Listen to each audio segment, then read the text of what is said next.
Karena Bahar ini maaf ya, dulu ekonominya susah. Susah, kok sekarang mendadak kaya gitu gara-gara agama. Berarti apa? Dia berdakwah itu orientasi untuk cari duit. Terkadang dia pamer rumah mewah, kan kayak anak kecil mobil mewah. Karena apa? Sudah kelamaan miskin mungkin. Jadi kaget, dia backgroundnya bukan seorang yang mampu lah.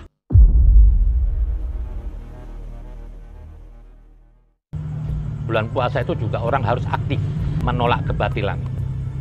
Jadi bukan berarti saya mau menjelekkan orang. Justru di bulan puasa itu manusia tuh punya naluri kemanusiaan yang tinggi, berani mengungkap hal-hal yang tidak sesuai dengan kebenaran. Nah ini kemarin saya dapat suatu cerita dari satu YouTube, di situ berbicara tentang Bahar Smith. Di balik Bahar Smith yang kadang-kadang sok Islami, sok jihad, sok Habib, sok bela-bela nama Nabi, enggak, atau di baliknya ada kebusukan. Apa di situ? Ya orientasi lagi materi. Ini saya sudah mencium dari waktu itu. Kenapa saya sudah mencium waktu itu? Karena Bahar ini maaf ya, dulu ekonominya susah. Susah, kok sekarang mendadak kaya gitu gara-gara agama. Berarti apa? Dia berdakwah itu orientasi untuk cari duit. Terkadang dia pamer rumah mewah, kan kayak anak kecil mobil mewah. Karena apa? Sudah kelamaan miskin mungkin. Jadi kaget, dia backgroundnya bukan seorang yang mampu lah. Dan malah saya dengar sempat mau jadi artis, gagal apa. Lah ini dia ke agama, ya dia berbicara hal-hal apa ya? Orang tuh kalau mau berbicara hal yang batil, orang tuh kalau mau mendukung orang yang salah, pasti datang duit. Karena apa? Ada yang beli. Tapi kalau orang yang membela kebenaran, menegakkan keadilan, itu nggak dapat apa-apa. Mau kalau saya aja mungkin kalau mau beroposisi untuk melawan, saya ikut kelompok-kelompoknya Bahar ini semua, besok saya mungkin kaya. Karena apa? Banyak yang mau beli saya. Karena apa? Orang batil itu senjatanya uang. Lah ini pendakwah ini ada transaksi. Lah faktanya Bahar hidup mampu. Lah dari video itu diungkap. Jadi setiap pendakwah ini yang orientasi duit, itu mereka punya dayang-dayang. Ini saya tahu, nggak Bahar aja, banyak. Banyak. Ada dulu seorang ya, saya kenal Habib, maaf ya. Nggak pernah orientasi beragama, nggak ada agamanya, maaf. Kelakuannya nggak Islami sudah. Bisnis TKW, cuma modal bahasa Arab. Karena rata-rata orang bisnis TKW pasti bisa bahasa Arab, berkomunikasi dengan orang Arab. Padahal juga bahasa Arabnya ala kadarnya. Mereka menghafal aja lah. Itu saya lihat berbalik jadi Habib. Yang saya bingung ada di suatu spanduk, dia jadi Habib. Loh, hancur nih agama begini. Jadi apa? Pura-pura sok soleh, sok alim, orientasinya duit. Lah, orang-orang gini apa? Cuma yang dia bisa kelabih orang-orang awam. Makanya mereka kumpulnya sama orang-orang awam. Nggak pernah main di kota. Nggak laku Bahar di kota. Lah, Habib-Habib kampung nggak laku di kota. Karena orang kota nggak bisa dibohongin. Lah, di kampung itu dianggap yang doa Habib itu doa Rasulullah. Jadi padahal nggak sampai doa. Doa seperti Bahar tuh nggak sampai. Kenapa? Dia ada politik, dia ada kejahatan. Jadi jangan menganggap terus kalau Habib itu doanya makbul. Enggak. Lah, disitulah Bahar menyuruh anak buahnya ini, yang mungkin dulu juga kerjasama, saya nggak tahu. Karena dayang-dayang itu dapat komisi. Dia supaya berceramah dulu apa? Ngasih tahu orang, ini Habib ini karomah, Habib ini bisa terbang atau apa. Itu semua fiksi, diceritakan apa? Supaya orang itu apa? Menatap Habib ini, ya mungkin si Bahar ini, seperti orang aulia Allah. Benar dua Nabi. Padahal ini direkayasa semua. Supaya apa? Orang terkelabui atau gimana lah. Terhipnotis. Jadi pas ketemu Habib tuh seperti mau ketemu Rasulullah. Padahal mereka ini semua otaknya di dalam apa? Fulus. Nah, kalau ada orang yang berduit, dia deketi. Insya Allah itu orang habis mabuk. Insya Allah itu orang mungkin ateis. Kalau ada duitnya, dapat tempat yang terhormat. Ini semua orientasi duit. Nah, rata-rata Habib-Habib yang orientasi duitnya apa? Hidupnya glamor. Dulu miskin, kaya.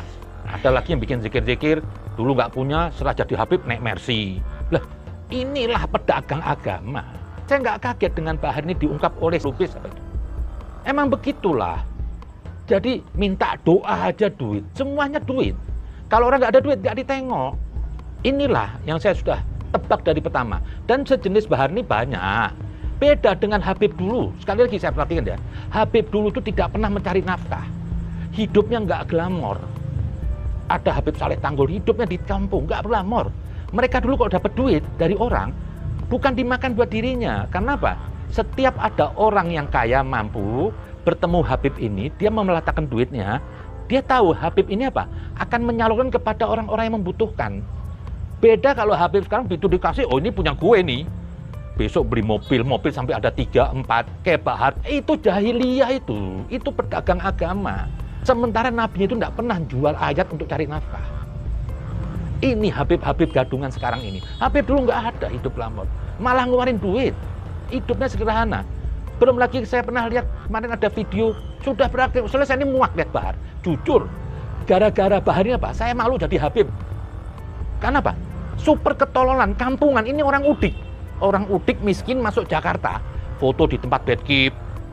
Terus kemarin anak kecil duduk, suruh salaman cium tangan. Ini apa? Nabi enggak begini. Lah, itulah dimanipulasi. Ada berapa hadis mengatakan, sesungguhnya Allah melarang surga terhadap orang yang menganiaya ahlil baitku. Lah, ahlil bait ini diklaim apa? Untuk Bahar. Bukan. Ada lagi hadis, sesungguhnya saya memerangi orang-orang yang memerangi ahlil bait saya. Tidak boleh mencaci maki, nggak apa. Itu ada hadisnya. Itu ahlil bait, orang yang disucikan, bukan Habib. Ahlil bait di sini apa? Mereka yang setelah disucikan pada Allah. Dalam surat di dalam Al-Qur'an itu wa yutadhiru tadhiro, yang sudah disucikan pada Allah. Siapa tuh? Itu 5 orang. Kenapa orang disuruh mencintai? Di situ ada ajaran suci Nabi. Jadi bukan sebatas cinta-cintaan aja. Kenapa orang selalu minta cinta kepada Nabi? Bukan cinta-cintaan aja. Konsekuensi dari cinta apa? Kita ngikutin ajaran Nabi. Dalam diri Nabi dan ahlil bait tadi yang disucikan itu ada mata rantai Tuhan. Penerus ajaran suci Nabi. Setelahnya ini Habib-Habib ini bukan ahlil bait. Lah, hadis-hadis ini diklaim untuk Bahar. Ya hancur dong. Saya buang tuh Al-Qur'an kalau emang ahlil bait itu Bahar, ahlil bait itu Rizik. Saya buang, saya murtad aja dari Islam. Berarti apa? Al-Qur'an menyesatkan saya. Masa saya suruh mencintai orang-orang yang nggak jelas gini? Habib-Habib gadungan sekarang nih. Emang kebanyakan sekarang Habib ini gadungan, jujur aja. Orientasi semua duit. Sekolah gagal, dagang gagal, semuanya gagal. Mulailah pakai sorban, ceramah-ceramah. Duit. Sebelum jadi Habib miskin harta, setelah jadi Habib kok kaya? Ini Fir'aun. Ini yang dibilang apa? Pedagang agama. Ada satu riwayat, seorang pelacur yang menjual kehormatannya masih mulia di sisi Allah ketimbang seorang agamais yang menjual agamanya untuk dunia. Ini yang sekarang banyak terjadi. Dan juga nggak Habib aja lah, saya lihat juga ada beberapa ustadz-ustadz nih sampai ditaripin, masa ceramah 15 juta. Kok sudah kayak sultan surga kayak ini, sampai kadang minta doa tuh seperti kalau didoakan Habib-Habib seperti Bahar masuk surga. Enggak sampai doanya. Hanya orang-orang goblok kalau masih ada ibu. Jujur deh, saya mau cerita di saya nggak pernah mungkin saya mohon doa kepada orang. Kenapa? Saya masih punya ibu. Ridhallahi fi ridhal walidain wa suhtullahi fi suhtil walidain. Keridhaan Allah tergantung ibu orang tua. Ngapain saya jauh-jauh mau cium tangan orang berebut, sementara sama ibu saya nggak berebut? Enggak, saya dari dulu nggak suka. Dari kecil saya nggak suka. Saya lebih bagus apa? Setiap pagi kalau saya ketemu ibu saya salaman, cium tangan, Mi, maafin ya Zen. Sampai ibu saya bilang, ya Umi pasti maafin. Tapi saya harus minta. Begitu ibu saya bilang, ya Umi maafin, saya merasa suci. Kenapa? Maafnya ibu ini maafnya Tuhan. Bukan kiai-kiai, bukan ini. Kalau ada kiai yang benar tawadhu, saya minta doa. Justru saya itu lebih banyak minta doa apa? Kepada orang-orang kecil. Yang hidupnya bekerja tulus ikhlas. Yang nggak ada agamais. Itu saya malah takut. Karena doa-doa orang lemah ini apa? Nembus ke langit. Kalau nggak ada ibu, istri. Karena istri itu janji Allah. Allah menikahkan seseorang itu dengan istri itu apa? Nikah itu langsung perintah dari Tuhan. Nah, yang mendatangkan rezeki itu juga sebetulnya istri. Kalau dalam ilmu filsafat itu istri itu lehernya suami. Kemanapun yang bisa gerakan kepala itu ada lehernya. Dan sampai dibilang apa? Harus menghormatin istri. Jadi nggak usah jauh-jauh. Lah ini kayak Bahar minta doa. Kok kayak seperti Bahar nih Nabi? Bukan. Saya malah curiga ini. Bener Habib bukan? Karena mau membuktikan susah sekarang. Oke, nasabnya ada bin fulan. Siapa tuh mungkin dulu selingkuh? Kan nggak bisa membuktikan. Siapa yang bisa buktiin? Siapa yang bisa nenek moyangnya dia dulu mungkin hamil dari bukan pernikahan? Kan bisa saja, gelar jalan terus. Tapi belum tentu itu.